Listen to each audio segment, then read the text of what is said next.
அப்படிப்பட்டவர்லாம். ஏன்னா எனக்கு தெரியும் ஒரு கட்சியை பத்தி. அவங்க கட்சியில வந்துட்டு அவங்கள விட கீழே இருக்கக்கூடிய ஒரு போஸ்ட் பெண்மணி அவங்க. அவங்க ஓவர்டேக் பண்ணி கார் ஓட்டாங்கிற ஒரு காரணத்துக்காகவே அந்த கட்சியுடைய பதவியை விட்டு அடிப்படை தொண்டுங்கிற இடத்த விட்டு தூக்குன கட்சிகள் எல்லாம் எங்களுக்கு தெரியும்.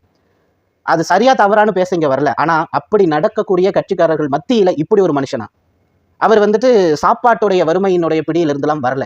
கஷ்டப்பட்டவர்லாம் கிடையாது. மதுரையில அவர் பெரிய குடும்பத்தை சார்ந்தவர். ரைஸ் மில் வச்சிருக்காரு சொந்தமா. அவருக்கு பசிய பத்திய எந்த ஒரு விஷயமும் அந்த அளவுக்கு பெருசா வந்துட்டு அவர் அஃபெக்ட் ஆகியிருக்க எனக்கு தெரிஞ்ச வாய்ப்பு இல்ல.